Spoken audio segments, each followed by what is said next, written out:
You're listening to the B&H Photography Podcast. For over 40 years, B&H has been the professional source for photography, video, audio, and more. For your favorite gear, news, and reviews, visit us at bnh.com or download the B&H app to your iPhone or Android device. Now here's your host, Alan Weitz.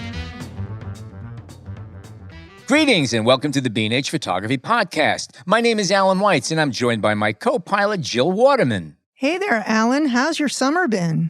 So far, so good, and looks like it's almost over because I think it's September 1st today. Oh, well. Anyway, there are oodles of reasons why people consider updating their official photographic portrait, whether it's back to school or graduation pictures, a wedding or perhaps a divorce, a new family portrait for holiday greeting cards, or just capturing that healthy summertime glow on your face before it fades back to the winter mode. In this week's show, we're thrilled to speak with two masters of portraiture and family photography, Monica Sigmon and Michael Taylor. We've structured this episode to address two different approaches to portrait photography. Taking portraits on location, which is the way many budding portrait photographers first start out, and shooting in a formal portrait studio. Both approaches work within their respective limitations and advantages, and today's guests are especially adept at making the best out of either approach. And speaking about today's guests, Monica Sigmon is on a mission to reimagine the concept of family portraiture. She opened her first studio in Williamsburg, Virginia in 2000 and quickly built a successful business based on her reputation for excellence and cutting-edge imagery. The recipient of 2 degrees from the Professional Photographers of America, Monica was named the Sony Artisan of Imagery in 2021. She's also a popular speaker traveling nationwide to deliver entertaining programs on marketing, building your brand, and running a luxury studio with authenticity. Michael Taylor is Monica's partner in both business and life. A past president of the Professional Photographers of America, Michael owned a studio in Pasadena, California for more than 20 years. He and Monica joined forces about 15 years ago, establishing SigmonTaylor Photography as the premier studio in the Williamsburg, Hampton Roads area. In addition to his portrait work, Michael has grown the studio's commercial division to encompass diverse clientele, bringing personality and heart to imagery for companies nationwide. Welcome to the show, Monica and Michael. Hello. Thanks for having us. Great to have you here. It's really, I'm looking forward to this conversation. Now, let's start off with the basics here. Many budding portrait photographers start out by working primarily on location because it's cheaper, let's face it, and not everybody can afford a studio. How does one manage to gain a signature style of one's own, which is really what it's about? You have to get a signature style. And how do you do that when taking portraits on an infinite variety of lighting and seasonal weather conditions, good and bad, in nearby parks or other attractive nearby locations? What's the secret of that? I think that's a great question to kick this off, because I think that often photographers, when they start, are trying to be all things to all people. And so really honing in on what you want to photograph, the story you want to tell, what you want your work to look like is critically important. And the earlier you define that, the more successful you'll be. And I think that it's pretty simple once you figure out what it is that you want your work to look like to stay consistent. Actually, I think when you're starting out, sometimes the real problem is you do too much of the work that looks the same. I think a lot same as other people, you mean? No, you'll have success of maybe creating this one type of portrait or going to like one particular location, and you keep going back to that same spot or going back to that same technique because you've had some success. So, I would say that when you start out, you really need to explore some different avenues. You need to build a visual library by looking at other photographers' work. Not everybody, you need to kind of really stay in the lane, but you need to really explore and really want to have that desire to build your photographic personality, so to speak, and just say, how can I add this twist? How can I make it look a little bit different than somebody else's portraits? The important thing is to really try to make these portraits more of a self-portrait, so to speak, because, when you really do a great portrait, it's going to be a reflection of your own personality somewhat. So when you can start putting your personality, your taste, your history, your individuality into that portrait, that's when those portraits are going to sing and they're going to have some real depth to them. Now, that's a good point, and I agree with all that. Now, but you'd have to admit that doing what you're describing in a studio situation is a lot easier because you have far more control over everything that's going on, from the climate to the light, everything. When you're working on location, every single time, even if you're going to the same exact spot, every day, every hour is different, and there are different challenges that you have. So how do you maintain, I would imagine it's harder to really tweak and get to that point where you want to get if you're working on location.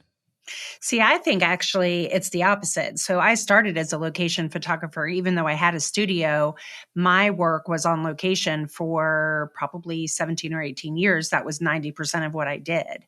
And for me, it forced me to find that consistency across different locations. And so it's more about, I think, the story that you're telling than what the background looks like or the particular location you happen to be shooting in. There becomes a finesse in your imagery. So for me, at the very beginning, I was still learning an awful lot. I was not a master technically by any stretch. And so From what I gather, you were pretty darn green when you started out. 100%, like 100%. So for me, what I knew how to do was relate to people and to tell those stories of their relationships. And so I became known very quickly for a very relationship-oriented black and white portrait style. And so that's what people called for. And so when I'm photographing close-up faces, intimate family hugs, all of those things, the background becomes irrelevant. It's really about the story that I'm telling. As my photography evolved and matured and I started doing more color work, the common thread that I started using was kind of that really warm, backlit light at the end of the day. And that is still what we do. We only do one portrait session an evening because there's that one window of beautiful light and we don't want any family to be sacrificed. So it's one a day. And no matter where we are, I still think you can look at a Sigmon Taylor location portrait and identify it as ours. Would you agree? Right. I think especially when you're starting out, you can't be all things to all people, and you cannot tackle every location in the world and be able to handle it. You need to learn the basics, and you need to learn how to find light that's beautiful on your clients. The wrong paradigm, and this is what most photographers do, is that they will choose a location or a spot or a place in the city up there in New York, for example, because of the background first. Because the building's beautiful, or that part of the park is beautiful, or they like how the water, the river, or something looks, but they're not thinking about how the lighting is on the people.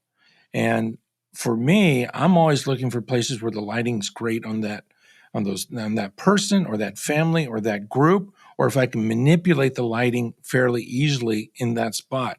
And then I look to see if the background's going to fall into place exposure-wise, beauty-wise, compositionally, or whatever it is. Relevancy. Yeah, exactly. So, there's a lot, you can go to a lot of different places, but you're looking for some consistency in the lighting. So that's how it makes it easier to work on location, makes it simpler. Now, Monica, I have another question specifically for you. You started off with the notion that I'm not just doing a portrait studio, I'm doing a high-end, a class act portrait studio. Now, you knew very, very little, and you were working mostly on location, and this is really a matter of faking it until you're making it. How did you manage to walk the walk and deliver the goods as promised, as green as you admittedly were? So I love this question because I feel for photographers who are getting started and don't have confidence. I have been where you are. I still have days that I am not confident. So it's not something that it's not a magic potion or pill. But the thing is, if you don't sell yourself, if you don't believe in yourself, why would anybody else want to do that and invest in you? And so it's incumbent upon you to be the expert. And I think that I, at the beginning, was still mastering, like I said, the technical side of portraiture, but I knew people. I knew how to make people feel good. and I was learning how to make people look great, but my interest is always in how do I serve that person, that family in front of me? How do I make them feel amazing today? And so when we are the most self-conscious, when we are the most insecure, it's when we are caught up in our own heads and we're thinking about ourselves. Right? Like we're nervous. Am I saying the right thing? Did I put them in the right place? Did I choose the right location? There's a million things going on in our brains whenever we're in a session. And so whenever I'm thinking about myself, then that means I'm not thinking about that person in front of me. You can't do both. You can't do both at the same time. So if I can focus on the person in front of me and how I can serve them and how I can make this experience great for them, the client doesn't pay attention to, does she know what she's doing? The client will remember how I made them feel. Right? I know I've got the goods. I know I can create an image that will speak to that client. Was it technically perfect? Would it score in a photographic competition? No. But I was creating work and an experience that the client would love. And so that's really what carried me for years as I developed my technical skill set and then had more confidence on that side. Does that make sense? Yeah. Yeah, totally. I'd like to circle back to something that Michael said earlier about every portrait being a self-portrait. With that in mind, would a budding photographer, would it make sense for them perhaps to spend some time working with themselves as a subject and making self-portraits to try to find the style that they're most at ease with or experimenting? I think I think that would be one great path to do it. The important thing, and I think when someone's exploring doing self-portraits, the one really great thing about that is that they're stopping and thinking and looking inside themselves and seeing how, and that's the important thing. I think so many times photographers want a simple answer, one size fits all kind of solution for photographing people or doing any kind of photographic work. And if you step back, start thinking, and start pulling out, what your taste and your experiences in that photographic library that's in your head and your emotions, and start applying that to the work that you're doing, that's when you really get some depth to the images that you make, regardless if it's a portrait or a still life. So I think doing self-portraits and exploring that, I think it could be a wonderful way, to practice that and start thinking about that. And I would even think you could go so far as to using those self-portraits as a way to market yourself as a portrait photographer, because there's that visual consistency between the idea of the portrait and your face. And if you are making great portraits of yourself, you can make great portraits of others. Yeah, absolutely. I think I'm really good with lighting and composition and working on location and all that kind of stuff. But, one of my greatest skills is I'm interested about that person or that group of folks in front of me. And like with Monica, I want to tell their story. I want to find out about them. I want to see how they relate to each other. People are interesting. People all have stories to tell. You could have a 3.5-year-old little boy. He has a story to tell. There's things that he likes. There's things that he did that morning. There's things that he wants to do. There's, movies on the Disney Channel that he likes. So, everybody has a story to tell. And I think that's one of the best things that we do here at our studio. So what tips do you have for photographers who are looking to expand from an individual portrait to families or group sessions? Are there secrets to making everyone look good all at once in a group portrait? We do a lot of prep work before the actual session. So we would never just meet somebody for the first time at the session. That's just, we want to set ourselves up for success. And that's extremely difficult when we don't know anything about them, when they don't know anything about us, when we haven't established some kind of rapport and respect and trust. So I think that's critically important. And we will not photograph a session without a design consultation ahead of time, period of end of story. No ifs, ands, or buts there. So I think that's key. And it will help the photographer with confidence. Nobody wants to go into something blind. And so I think it's important to take that time, invest that time up front to learn a little bit about that group or that family. And a group is really just a compilation of great individual portraits. So the key is to make everybody look and feel, again, I keep coming back to the experience and how they feel, great. And so it's a matter of, just assessing different relationships, who's maybe if we do a lot of multi-generational families. And so it's like who belongs to who and what's this relationship and what do we want to tell? And group portraits are actually one of my favorite things because to me, it's like a puzzle. How do I put everybody together and make everybody look great? And there's no secret formula because every family is different.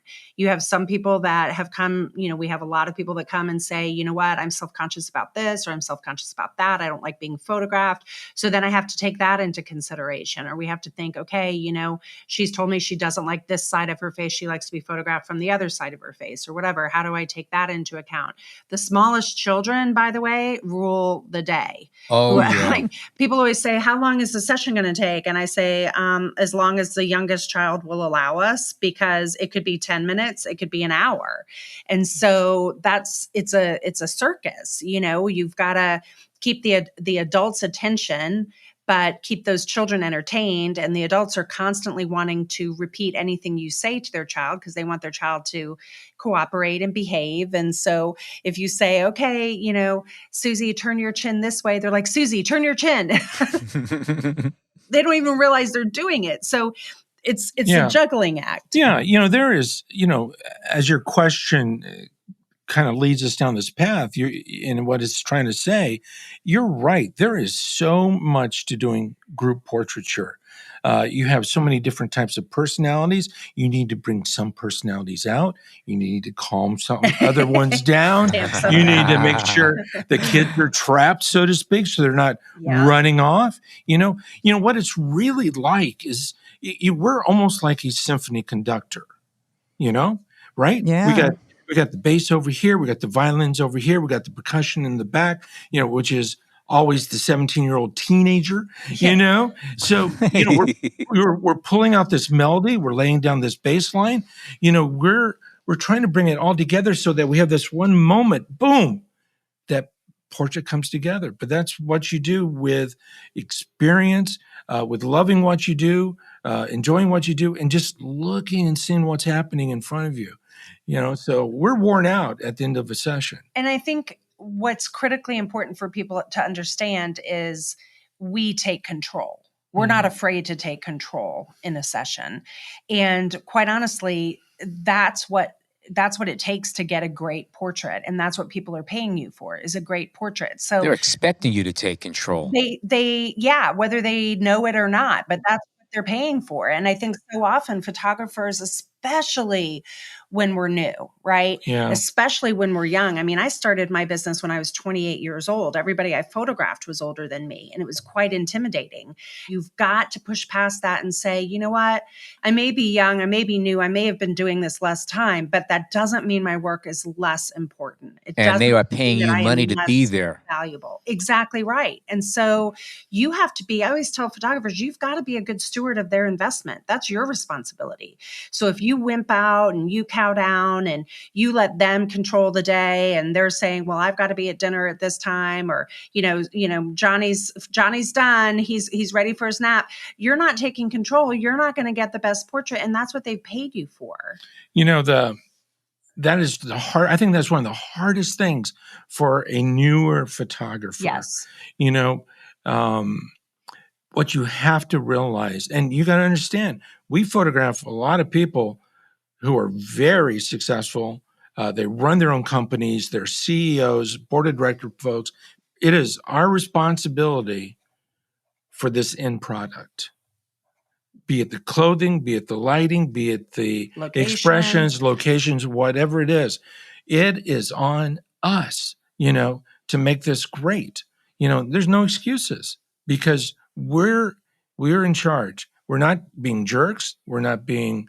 I can be a jerk. You can sometimes. be maybe slightly strong. I can be bossy. You could be slightly strong. I'm fine owning that. I'm fine owning that. I have no problem. We're a little bit good cop, bad cop on a family session. Yeah. But, that's what you have to, but you seriously, there's no excuses, and even though people may be acting a certain way, even though they may be really strong, you have this responsibility to make a great, unbelievable, fantastic portrait for this family. This might be the only time this family has gotten together for 10 years. Maybe in 2 months someone's passed away. Okay, I need to interrupt here because I feel like you're putting a lot of pressure on new photographers. No. I don't want anyone to be you're putting a lot of pressure. Okay, but sorry. No, I'm sending an application to the post office after this podcast. Yeah. What you're saying is absolutely true. But what I want to say to new photographers is that because I get in my head a lot, and when you and I started working together, it was very intimidating, even though we were together. I didn't want to photograph when you were around because you're so great. And I was like, I suck. So the thing is that I have to realize that even though my portrait that I'm making of this family might not be as good as another photographer's portrait of that family, what I need to know in my heart of hearts is that this will be the best portrait that family has taken. Right. Period.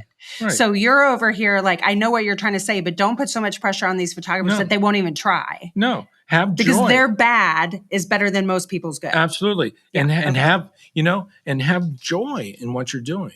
Understand maybe sometimes your limitations. Play in a playing field that you're comfortable in, lighting wise, location wise, things like that.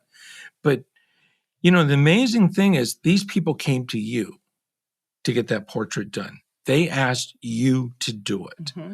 So you know what? They respect you. They want you to do it. They want you to be there. So have joy in that and have joy in the creation of that portrait because you're doing something amazing. I like the idea of joy that you're throwing in there. And it's making me wonder about in a situation where you're making a portrait of someone who, say, is in a powerful position or has a hard time with ceding control, how do you get that person to relax and, enjoy the experience? Is humor helpful, or what approaches would you use? Irregardless of how much experience you have, how old you are, how much time you've been in the business, you need to have confidence in yourself. You need to catch your breath, take a breath, suck it up before you walk into that home or in that office or whatever and realize, I'm going to do something great. Now, there's certain things you can do to even the playing field. Because, for example, I photograph a lot of healthcare. So I'm photographing a lot of surgeons and head of health systems and things like that. And you go into a hospital, what is everybody doing? They're going, Dr. Jones, Dr. Jones, Dr. Jones, Dr. Smith, whatever. And I'll go in, reach out my hand, and I go, what's your first name? And they'll go, I'm Jane. And I'm going, I'm Michael. And something even like that really helps to even the playing field. Because it's not them over me. We're even. We're equal. I'm here to do a job. I'm going to do something great for you. So part of it is confidence, and part of it is doing things like that because you know how to handle people in a good way to even that playing field. So my thing is, again, remember when I started this, I was 28 and photographing the most prominent families here in town and extremely intimidated. But I think the common denominator is everybody wants to talk about themselves. Everybody thinks they're important, right? So, and everybody wants to be seen. and heard. So again, take the focus off of yourself. Stop worrying about, oh my God, can he see right through me? Does he know I'm new? Can he start asking them about themselves? How long have you done what you do? Or I've gotten to the point now where I'm comfortable enough to admit when I don't know something. The first 10 years of my career, I spent all of this time pretending I knew what all of these people did and I understood it all. Now it's a great point of conversation. And I'll just say, okay, talk to me like I'm 5 because I don't know what you like. Tell me what you do. Explain that to me. I'd love to know more about that. And that always relaxes people. It always relaxes people because now they're in their own world. And as intimidating as some of these people might be, or as self-conscious as we might be when they come in front of the camera, they're probably a little nervous, right? Like nobody loves being photographed unless, you're 20. And most people are a little nervous and they're trusting you to make them look good. So these power players are coming in and have to relinquish control. So that does make them a little uncomfortable. So the more that I'm illustrating to them that I am interested in them and that I do want to make them look good, I have their best interest at heart, then the more they relax. Well, you're interested in them and you care about them. Right. And you can't fake that. So if you can let that come out in your personality and really believe it, that goes so far. And what Monica is saying about asking about that person, my studio in Pasadena was 5 minutes from Caltech. So invariably, I photographed a lot of the faculty over there that, some were Nobel Prize laureates. And I'm asking a physicist what he does. I don't know what he does. I don't understand, but they're explaining it to you. So, they want to talk about themselves, which is great. And I think you and I are very authentic in that we have no problem saying, I don't, we're very self-deprecating. Yeah. We'll just be like, I have no idea what you just said, but that's awesome. And I'm glad you're doing it, not me. And the more we can just relax and be comfortable and like Michael said, have joy and, laugh, then the more fun it is for everybody, the more relaxed they'll be. And again, I think for the first decade of my career, I tried really hard to pretend I knew it all, to pretend I was at everybody's level and feel like if I wasn't, that I didn't deserve the prices I was charging. And I just felt like I had a lot to prove. And I would say to people, you don't. Like, people aren't thinking about you. People are only thinking about themselves. So just get out of your own head and be there to be in service for somebody else. And be yourself. Yeah. Be yourself. That is such a wonderful thing that you can do. You're unique. You have a great personality. You have interests. Just be yourself and care about the people in front of you. And it seems like curiosity saves the day all the time. Oh, man. Yeah, it's wonderful. It's fun. It really is great. And I'm curious about something. Now, having taken many group portraits over years, sometimes you could really just shoot and shoot and shoot, and there's not one frame in which all of the subjects look good. So you know where I'm going with this. Are you talking about yourself, or are you I'm talking about myself? Yeah, I'm talking specifically about myself. Right. This is all hypothetical. I'm projecting. Okay. So I have out there, and I take this, and this has happened to me, where I get a lot of really good pictures, but there's not one frame where everybody, especially if there's kids involved, is exactly the way you want it. But there's another frame in which they are. How often, if ever, have you made composites to create a perfect portrait? Which I don't think is cheating. I have a lot of feelings about this. Yes, we've done it. And I think two things. I think for me, when I'm nervous, I overshoot. And when the larger the group, the more I overshoot because I'm just like, hoping that I get something. But I think if you can slow down and be intentional with every click of that shutter, your success rate goes up, right? We're not just spraying and praying. So I think that's one thing. And then the second thing is, I don't think it's cheating either to composite something, because if you have to switch a head or two, because the client has commissioned us for a great family portrait, period, end of story. And so if that necessitates that, this little 5-year-old was not cooperating and Michael finally got him to laugh over here, but everybody else was walking off set by that point, then you know what? I'm going to put him in there, and I'm not going to make a big deal about it.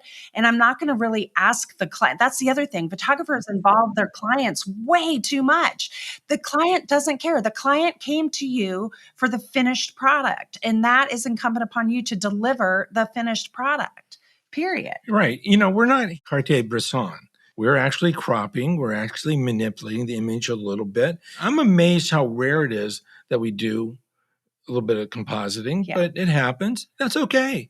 There's still truth to that image. I think there's nothing wrong with it. But. And I think what you and I do is we always get the safe. We get the shot for it. Like we get something, right? And then we start finessing. And I'm not too worried, unless there's just really, really tiny kids. I don't feel pressured to take an extra minute or two and make it right, to finesse the pose, to turn somebody's, body, to fix somebody's hair, to fix a shirt collar, those kinds of things. And then I wait for it. And again, by commanding the set, by commanding that session, really waiting until everybody is with me before we click that shutter. Right. Well, there's a rhythm and flow when you do an individual portrait. I mean, if you see that great expression in front of you and then you click the shutter, you're too late. You have to anticipate. So especially with groups, there's an ebb and flow. And you have to realize what the rhythm of you need to take a temperature of the room, so to speak. So, you were keeping the kids entertained. We're keeping them with us. And you know what? Those kids know if you like them or not. Those dogs in the portrait know if you like them or not. So you just stay with them, you engage with them, and it's amazing how people will stay with you and how this whole group.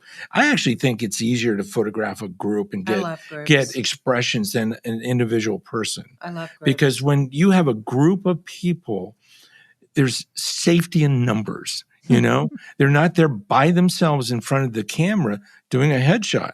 They're there with the rest of their family, and they don't feel so intimidated. They don't feel so pressured or worried, don't you think? Yeah, and I think we're kind of on stage. It's performance art, really, on our part. Like, it's we know that there are some jokes that we're going to tell that always get a laugh, right? And so we're anticipating that moment, and we just know, like, we can very easily discern who's going to be the curmudgeon or who's going to be the one who's like all about themselves, right? Like we read people pretty quickly, and again, we've done a design consultation ahead of time, so we know somewhat to expect. But you have got to be entertaining, getting the kids. The kids look great, and all the adults are looking down at the kids to make sure the kids are looking great. So you have to tell people that, it's just. Yeah. It's even to the point that, there's sometime when some of the kids come in and they're a little bit scared. Yeah. You're a stranger, and I've seen so many photographers that will be in that situation and just run up to that little 4-year-old and be 3 inches from their face. And this kid is going, oh my God, get me out of here. Yeah. And what you need to do is ignore that child and just do something else for 10 minutes or whatever it is. So, you have to think, every time you do a session, you have to think and go with the flow and realize, be creative in your interaction or whatever it is. It's always different. I think the number one creativity killer, the number one enemy of creativity is feeling rushed for time. Oh, God. And, Yes. and I think that we do that to ourselves a lot, right? Like we think, oh my gosh, this family, they have so much to do. Dad took a break from work, or, they've got other places to be and I've got to hurry. And that's when you make mistakes. That's when you're nervous. That's when you're thinking about yourselves. You're thinking about your technique. And if we can just slow down and prepare them ahead of time, manage the expectation and say, listen, you're going to be here for 60 minutes or you're going to be here for 15 minutes or whatever your parameters are. Manage the expectations so that you've already covered that and you're not panicking internally going, oh my gosh, I'm taking too long. Like that's the worst. And what have I always I've said to you before, and you're really doing it now, is that you need to learn to have patience. You got to realize sometimes that the image is going to come. Maybe it's going to be 2/3 of the way through the session or whatever it is, but realize that you've got it. You'll come to you. You'll get there. You'll get to that point. You'll get to that peak. So I have a question. You mentioned design consultation a few times. What actual information do you collect in a design consultation, and how does that preliminary contact work generally? So we do a design consultation for every client, like I said, before their session. And we are fortunate enough to have a physical studio space. So that design consultation is always at our studio, on our turf, if you will. And that is a great opportunity for us to show them the work, of course, but most importantly, it's our opportunity to kind of establish the rules of engagement, right? Like they need to understand this is how it's going to work. We do have a process. They walk into our studio or they've looked at the website and they go, oh my God, you only photograph perfect people. And I'm like, no. I assure you they are not. And, but at the flip side of that is that none of these portraits happen by accident. And so everything is intentional, everything we do, all of our processes. So it's our time to explain to them, we're going to be very involved in your wardrobe selection. We're going to be very involved in where this portrait is, the ultimate destination of this portrait. Where is it hanging in your home? I want to learn more about them. And it's also this is the time that you're actually in my mind, you're actually making the sale. And photographers are scared to death of asking for money and being paid for what they do. And so I like to get those conversations out early and often. And so in the design session, I'm asking questions like, where's this portrait going to live? Is it going over the mantle? Is it going here? Are you getting a book? Whatever. And I want to go ahead and hit that price piece right up front. I want them to know what their investment is going to be so that I'm not shooting on spec. There's nothing worse than shooting on spec. It's wasting your time. So I want to know before I go into a session what their investment is going to be. I mean, wouldn't that be great for everybody listening to just know what they can look at their calendar and know how much they're going to make that month because they've had these conversations with all of their sessions ahead of time. And then it's important to understand, what are the dynamics? Ask a parent, which child are you most like? Which child is most like you? And those kinds of things. What are the children into? What do they like to do? And so it's just it's about an hour. And we just talk and we visit and I get to learn about them. And then we really hash out the purpose of the session. We don't shoot on spec. Correct me if I'm wrong.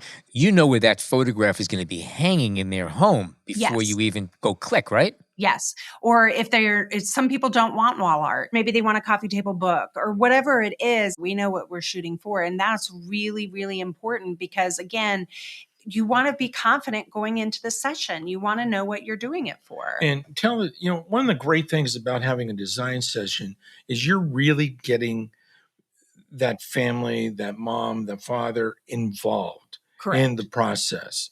We want it to feel collaborative. That's it. You're collaborating. That's the word. Yeah. Yeah. The more collaborative it is, the more time they've invested up front, the more apt they are to purchase the product because they helped create it. And by the time you guys sit down, you're not strangers anymore. You're all there for the same purpose. Everyone knows what they're there for. They know what they're there for. Even more exciting is the fact that when they come in for their selection appointment, it's not a hard sell. We already know what they're buying. We're just populating the order. We're just choosing the pose. And so I think all of those things just make it more enjoyable. Also, the other super important piece about the design session is that is your chance to establish luxury credibility. If you want to be a high-end business, this is your chance to show them what you're all about. And even if you don't have a retail space, like I said, we're fortunate that we have a retail space, but many people don't. There's still, and many people who don't come up with a million excuses why they can't be a luxury business, but you can. It's still your opportunity. What kind of samples are you bringing to them when you meet them at their home or meet them wherever it is? Where are you meeting them? Are you bringing samples that are used and worn and, tattered? Are you bringing things things that are fresh and high end? Are you holding them with white gloves when you show them the book? Are you just pulling them out of a backpack? You know what I mean? So this is your chance to establish luxury credibility and start to justify the prices that you're charging. Interior designers, they primarily work at people's homes. Mm-hmm. Someone with a little bit of money are very used to people coming to them and providing a service for them. It's amazing. How much time does every session usually, not session, but our client projects, we typically have anywhere between 15 and 20 hours on our end invested in that, invested in each project. So that's time for us to really get to know them, care about them, understand them a little bit, be able to provide for them what they really want, and to help them because of our experience and taste and ability to give them something maybe fresh and new and open up their eyes a little bit about what can be done.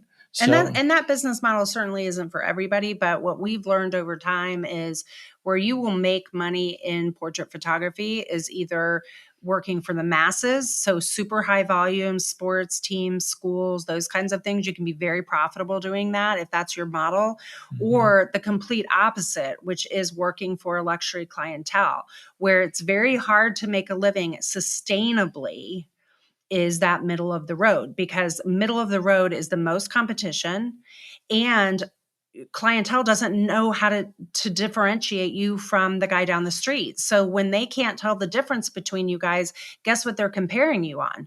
Price. Yeah. That's all they know what to ask. That's all they know how to compare you. Your work doesn't look different enough. The experience isn't different enough. And so, it might work in the beginning, but it's not a sustainable model. I just want to backtrack just one other thing. You've hammered home the point that don't work on spec, and I'm a firm believer of that. It's amazing how many people just give away everything, and they think that's the way to do it. And there's sometimes when it makes sense, and often doesn't. However, I think when you're starting out, and correct me if I'm wrong, I think there's a huge benefit to doing a certain amount of work on spec, especially if, say, it's friends or family saying, "I want to do a nice portrait. I want to do this." Just so you have something to show to the people you're going after. You have to have something to show, unless you are an amazing, amazing salesman where you could sell yourself as a portrait photographer without showing a single example of what you can do.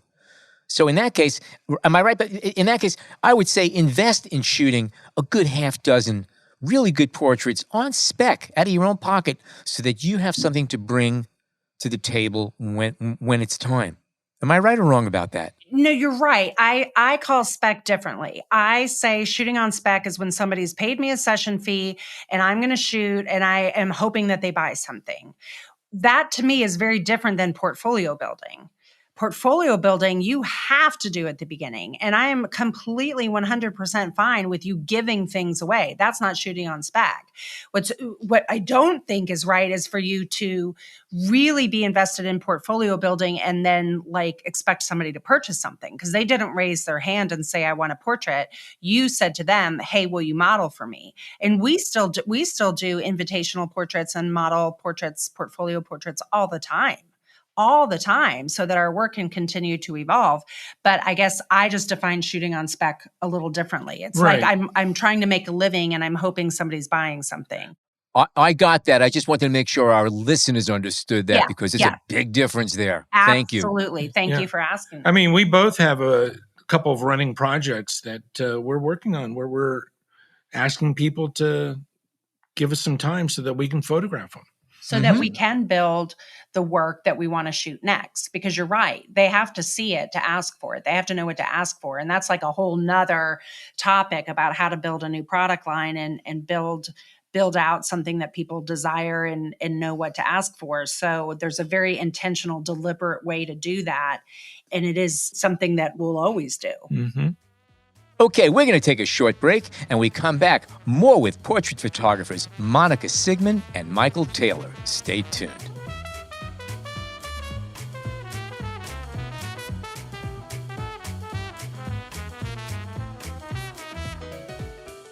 We hope you're enjoying this edition of the B&H Photography Podcast. The best way to support the show is by subscribing on Apple Podcasts, Google Podcasts, Spotify, or wherever you get your podcasts. For links to gear and more information on today's guests, check out the show notes in your podcast app or visit our homepage on the B&H Explorer website and join the B&H Photography Podcast Facebook group. And now, back to the show. Okay, we are back with portrait photographers Monica Sigmon and Michael Taylor. And Jill, you have the first question for the second half. Take it away. Thanks, Alan.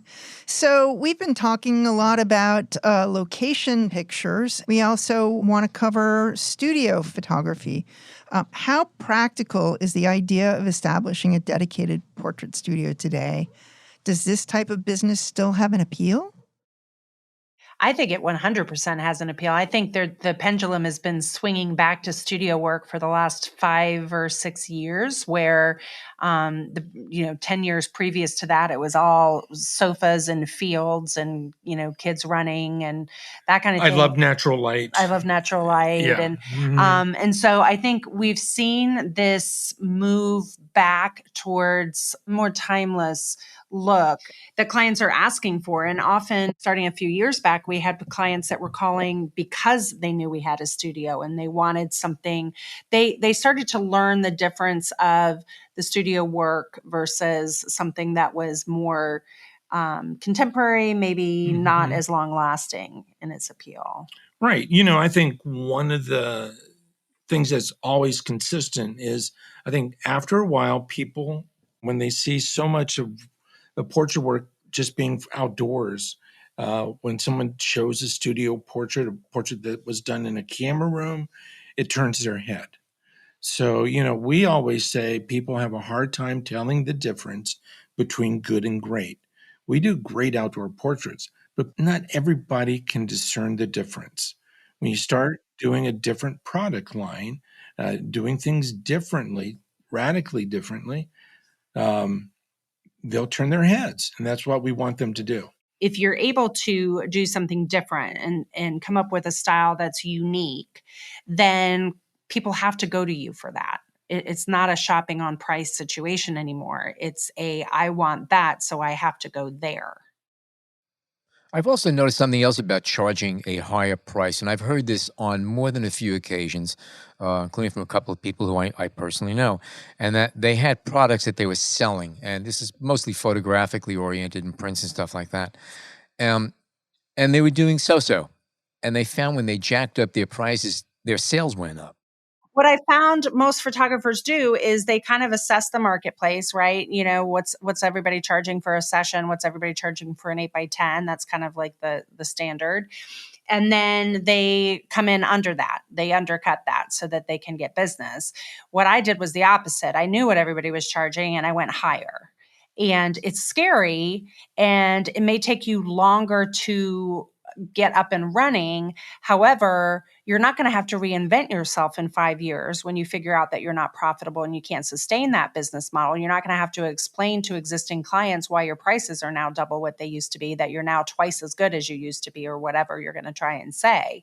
And so if you can come out of the gate, if you can reinvent, if you can come out and just say, this is what I charge. And there is that whole perceived value too, right? So if you're more expensive, you must be better. And I keep saying we, but it's at that time it was me. You weren't here yet, Michael. And so instantly I had the reputation of being the best in town, even though I was the newest, because I was the most expensive. And so it became a status symbol. It became like, oh, have you gone to Monica Sigmon yet? I think there's another aspect to this too. And it's a very important one. And I know this from personal experience because, again, I shot for over 30 years freelance, and I've had to go out on jobs, and there are times when I made a nice piece of change, and there were times when I took a job and I knew I underbid and I knew I was not going to be making much money on it. And I know that while I was working on that job, my attitude was not as good as it should have been or could have been. Whereas when you go in knowing that you're going to be making a good payday, not a greedy payday, but a fair payday that's going to pay you what you deserve and what you're working for, your attitude is going to be different and your pictures are going to be better. Because if you're going through the day just looking at your watch saying, I'm not making any money, your work is going to reflect that. Well, it's a total creativity killer. Absolutely. For one thing, we all want respect, correct? Yes. Okay, we need to respect ourselves also. Thank you. So that's the main thing. Well, we teach clients how to treat us. Mm-hmm. And we can do that in a variety of ways. And underselling ourselves is absolutely a way to teach clients that you're not worth it. And you have no respect for yourself to a certain degree. It could be Correct. interpreted that way as well. Correct. So if you don't respect yourself, if you don't respect your art, why should anybody else? I have much more fun now that I know what I'm making at every session. It's true. It frees me up to be creative. Mm-hmm. Because I'm not stressing out about, is mom going to like this? Is she going to buy this? Are they going to like that? Can I experiment with this? I've already talked to them about it. We already know what we're doing. When you can go into a session and money is off the table, magic can happen. So with the idea of setting up a portrait studio, what suggestions do you have for a photographer who's interested in finding a feasible studio space to work in out of the gate? I guess the first thing, you have to look at your community. Are you in the right type of city, to have a physical studio? I think New York City would be a pretty tough place to have a physical portrait studio. I mean, I have huge admiration for Andy and Brian Marcus and their studio in the city there. It's just incredible. They're 3 generations in, but it's a tough go. You first have to look around. You need to be in a right part of town. You need to have a place that's going to be comfortable for your clients to come to.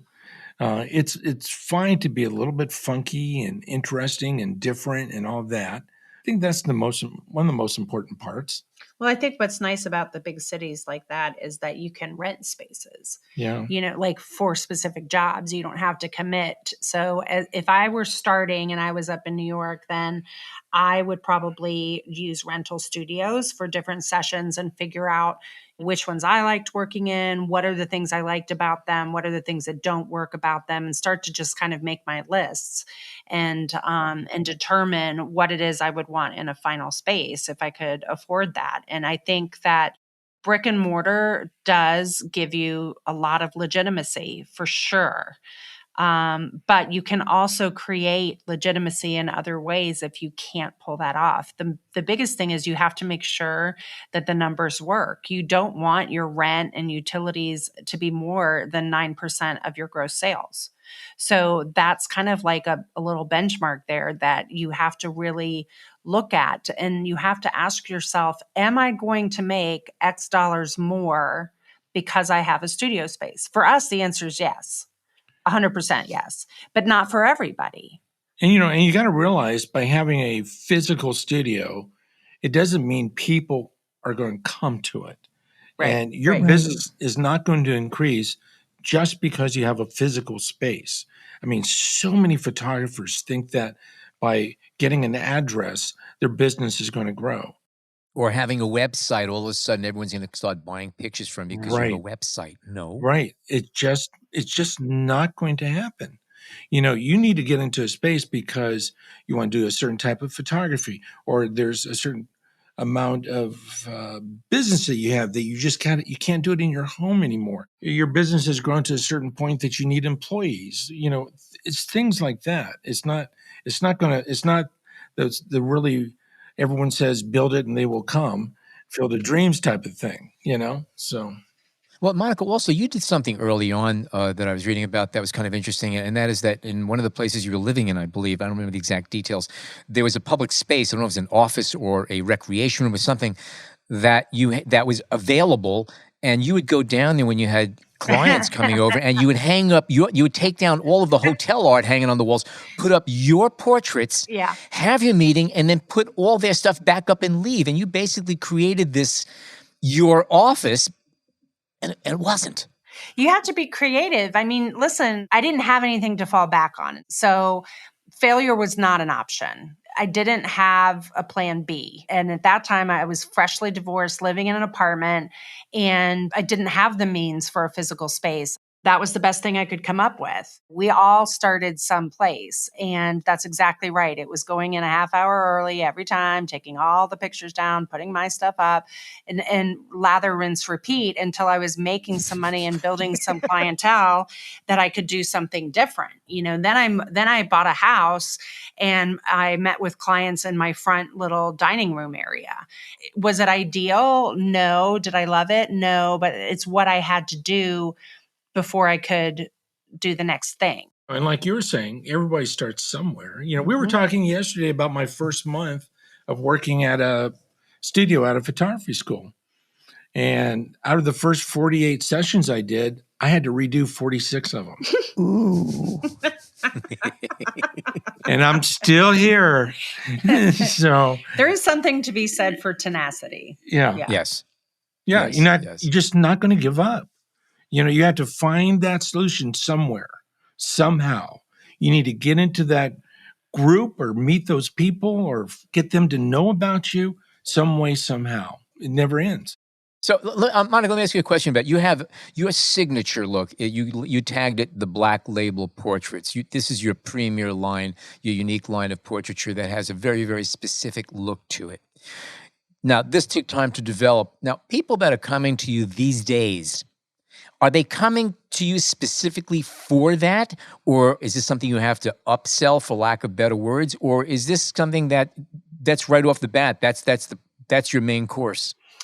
I'm very fortunate in the fact that many, many people are coming for that. They are asking for it by name and coming because they've seen that. There are some people that come because they've seen it. It's not ultimately what they end up choosing, but it was something that wowed them enough to say, I want to work with them, if that makes sense. Yeah. And so the rollout of Black Label was very intentional. And so when I came to the marketplace with Black Label, it was ready to go. It wasn't a one-off. It was like 4 months of shooting portfolio sessions every week for 12 weeks, and then not showing them until I had the complete body of work to say, ta-da, here it is.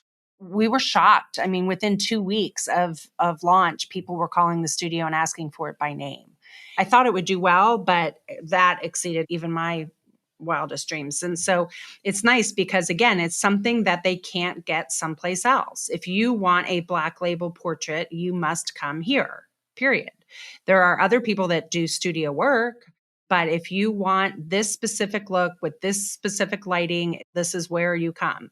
And so when you have a product that is not replicated someplace else, then you can charge whatever you want because they can't compare you on price. Gotcha. Are there variations of the Black Label, little offshoots that you've had that people are giving you ideas from that are just not quite Black Label, but different and equal? No, I think Black Label is pretty solid. It doesn't mean that they're all formal portraits. I mean, the Black Label is really about that particular lighting style and the expressions, right? Yes. It's not the big, happy, like toothy grins. It's more, it's kind of, my major influences are John Singer Sargent and Mark Seliger. So I feel like if those two met and had a baby, then that's what I'm trying to go for, right? And so it's like this marriage of classical, beautiful lighting, but with a little bit more of a contemporary feel. Still timeless in people's homes, still a piece of fine art, but with a little bit more of personality to it and a little bit more uniqueness. So Black Label still needs to look like each family, though, or each subject. It can't just be my look imposed upon everybody in front of me. It has to be their personality, their story. And so some people will come in with tuxedos and ball gowns. Other people are like, that's not our thing. We're a more casual family. And I'm like, great, let's do that. And so we actually have a session coming up in a couple of weeks that I'm really excited about because they desperately want Black Label, but that that formality isn't them. And so we're going to try something a little different. And I said, well, what do your kids like to do? And she's like, well, my 13-year-old is a diva. She's always in cowboy boots and she always has a cowboy hat. And then my middle is always in a baseball uniform. He loves baseball.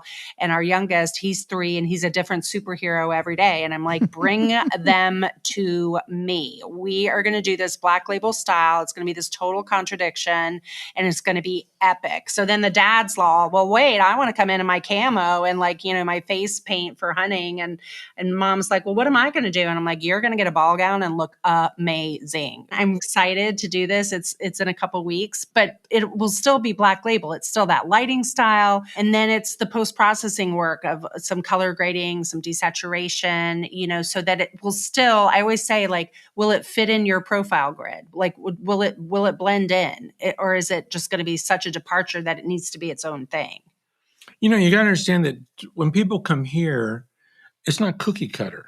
We love creating portraits and making portraits that are unique, but is a reflection of that family. Exactly. And I think, so for us, I think the next level will be those completely customized sessions. That's the next iteration where we can get really experimental and really custom. What other vehicles do you have for selling work, portraits? You have prints, you have books. Is there anything else that you're offering? Well, explain the coffee table book real quick. Those are beautiful. We have prints, we have wall portraits printed on either canvas or fine art paper. And then we have these coffee table books that can be more album oriented or more like soft paper, hardcover, dust jacket kind of thing. Really, really customized. And we sell an awful lot of those because what we find is that clients come and they love more than one of the images, right? So we've created the portrait that they commissioned for the fireplace or wherever, that kind of primary portrait. And then there's still this collection from the session. And if you do it right and sincerely, they've had a great time, right? So they want something else to document this experience with. And this collection of, carefully curated images in a comprehensive album or book satisfies that for many, many people. And I've had some people that say, I'm never going to look at a book. The thing is, it's really not about you. It's about, this is what will get passed down to your children. This is the summation of this experience, the creation, the collaboration process. And so that's what we sell. We do not sell digital files. And that's, I know, a whole hot topic, but we are print artists. We believe in the print. We don't equivocate on that whatsoever. Right. And what we have found when people call and say, do you sell digital files? All I have to do is say, well, tell me what you would want those for. Tell me how you would use those. And 9 times out of 10, they're saying social media. And I have no problem gifting somebody a social media image of a print that they've purchased, but I will not sell you a digital file to print. And I imagine it's also going to be a smaller file at 72 DPI, which means it's only for social media, which is fair. That's fair. And we don't charge them for it. I know some photographers that are like, well, if you spend X amount, then you can get social files for this amount. And I'm like, you know what? They bought the print. Like, we charge enough that we can do something like that and we can gift them that social image. They love it. They're happy. We're happy. Nobody's printing our stuff unsupervised. It's critically important that they get the finished print from us, because then it's our responsibility to make sure it's beautiful, archival, and it's wonderful. And part of what you get here is that we go and hang the portraits up or deliver the portraits, or it's a way for us to have an opportunity to spend more time with that family. So, and to keep the relationship. It's white glove service. Yeah, because we're caring about them. If you don't take care of that back end that most photographers want to avoid these days, you lose that relationship. Right. And I'm assuming that all your printing services are done in-house. We have labs across the country that we curated over the course of years and years, and we have different work printed at different places because, just like us, we're not a jack of all trades. We have found that some labs are better at some things than others. So we might send canvases here, we might send prints here, we send our albums all to a company called Vision Art that is probably the most beautiful printing I've ever seen. Small owned company that just takes care of all their people. So we've got several vendors that we use depending on the product that is being purchased. Do you establish whether it's going to be a paper print or a canvas print beforehand? Because the reason why I'm asking is that the images have to be edited differently to look good on canvas as opposed to paper prints. So is that part of your equation when you are doing a project? Do you know what it's going to ultimately end up on, or does that matter to you? Well, we know it because we have really simplified our offerings. So if you are buying an 8x10 or smaller, it's going to be on a photographic paper. It's going to be an e-surface print, period. If you are buying a family portrait, not black label, but like a location or a regular studio session, it will be printed on canvas. You don't get a choice. If you're doing something above an 8x10 in black label, then it's getting printed on fine art paper. So we have learned over the years that the more decisions you're asking that client to make, the more fatigued they get, the less fun they're having. And you know what your work should be printed on. So I used to offer, well, you can get a photographic print and we'll sell it to you with matte and glass, or you could pay more and get it on canvas. And we just found we hated matte and glass. We hated framing it. I don't like how it looks. It's not how we wanted our work to be shown. So we just took it off the menu, and now it's canvas or fine art, depending on which style of session you get. So it's pretty straightforward. And like I said earlier, I'm pretty bossy. And so this is what we sell. Photographers are constantly trying to accommodate clients. They're trying to change their pricing or change their products to accommodate a client. And I really want photographers to go out and find the clients who will accommodate their pricing. Their product line. And their product line and their style. Yeah. Photographers show too many images. They have too many worse, product they line. put them online. That's a huge pet peeve of mine. You should not be selling your work with online galleries. Period. That's not fulfilling the obligation of what they commissioned you to do, and it's not being a good steward of their investment. Right. You're the expert, You need to listen to them. You need to see what they want, what their desires, what their tastes are, but you're an expert. You're there to capture these moments and to print them in an archival manner and get them presented in a beautiful way. So I would like to get in a question about gear. Yes. What are the most essential considerations for gear and infrastructure when establishing a dedicated photo studio? And what about lighting, especially? Do you have recommendations for effective studio lighting that won't break the bank? Yes. So first of all, I think that part of a photographer's confidence, not only in the session, but in that selection appointment, we don't call it a sales appointment, we call it a selection appointment, is knowing that you're handing over the very best quality that you can. You're giving them the highest quality of good, right? Like I said, our album company, Vision Art, that we love. And so, but the other side of that is the gear you're using to create those portraits. We switched over to Sony several years ago, long before I was had this official relationship with them, and it changed everything. We wouldn't have the Black Label portrait line had we not switched over to Sony, because the other systems couldn't handle the low-end detail as much as the Sony could. So I think it's critically important to do your research and to not cheap out on the important parts of your gear. Your camera system is absolutely critical, and it will give you more confidence when you ask for that high dollar amount in the selection appointment, because like I said, you've used the very best tools. So I think that it's important to have kind of a priority list. What you want. You might not be able to go out and get all at one time. So, maybe it's starting with the Sony A7R4A body. And I always think that native glass is going to work better. It's like buying a Canon printer and then putting Costco ink in it. Does it work? Yeah. Does it work great? No, not really. They're not meant to go together. So I think whenever you can do native glass, it's most important, but make a priority list of which lenses are going to make you money, what's going to pay for itself. And, we're all gearheads. We all like to buy things unnecessarily, myself included, Michael even more than me. But it's important to stay on task and know that the gear you've selected is the best that you can afford.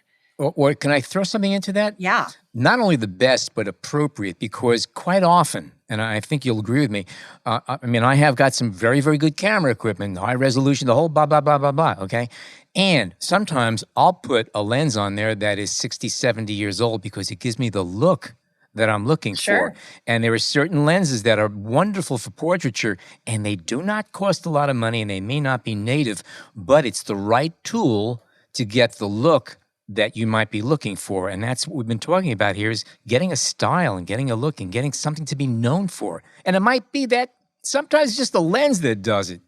Absolutely. And it's again, doing that research, and you can rent equipment and play with it. It's important to do that research and reach out to people whose work you admire and say, what are you using? And then for lighting, lighting wise, we've used Profoto for a lot of years, and, we like the consistency of the power output and the color temperature of the files. It really saves your time on the back end. This last year, we switched to Elinchrom. In particular, got the Elinchrom Ones that are a new product for Elinchrom, and it is spectacular. It is great in studio. It's small and light enough to take on location. When you're new, you need to start out and keep your gear kind of simple and not go out there and overbuy stuff. But those Elinchrom Ones, boy, they are incredible, and we are really going to stick with that. We love Kupo light stands and all that equipment. Apple boxes. We like Westcott. Gear-wise, get in a lane again and kind of stick with it. Stay true to it. Stay true to it, because the pieces will fit together. They'll make life easier. You're not overbuying. You're not duplicating things. So, Sony is the number one thing, because those sensors, those cameras, those lenses, it's incredible.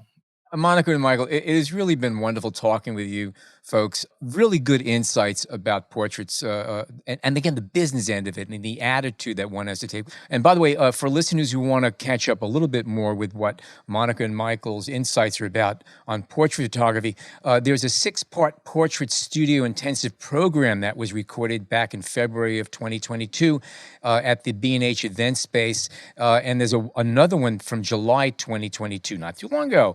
Webinar series, 4 cornerstones of a successful portrait business. Again, Monica and Michael are there, and they were joined by Tim and Bev Walden and Rod Evans. A tremendous amount of free information for our listeners and customers of B&H. Again, it's free stuff. You can't go wrong with this. All that said, if our listeners want to catch up with more of your work, where can they go to? Well, we're both on Instagram. Monica Sigmon on Instagram, or Sigmon Taylor on Instagram, and Michael Glenn Taylor on Instagram. So that's the best place. And then speaking of Tim and Bev and Rod, we've come together to form this collective called the Portrait Paradigm. And, we all believe in education, and we believe in portrait photography, and we want to do everything we can to safeguard the future of portrait photography. So we have put out a new website called the Portrait Paradigm with some resources there, and links to our gear list from B&H are on there. And we've started a podcast as well called The F-Stops Here. So we would love people to listen to that, because it's more conversations like this and that we think are really important. And we're going to have links to all of the above on our show notes, so catch up on that. Again, folks, it has been wonderful, wonderful talking with you today. Good, uplifting, spirited conversations, and a lot of good information, and a couple of good giggles along the way. So thank you so much for joining us today. Thanks for the invitation. We loved it. We appreciate you guys. We're honored. We're glad to be here. Thank you so much. Great chatting with you guys. Now, If you are a fan of the show, but you ain't yet a subscriber, as they say in the old country, head on over to Apple Podcasts, Spotify, or wherever you get your podcasts, and click subscribe. Couldn't be easier, and it won't cost you a dime because it's free. You can also find us on the Explorer blog, where we post photos from our guests along with show notes. And please join us on Facebook at the B&H Photography Podcast group, where you can share your favorite photos and comment about the show.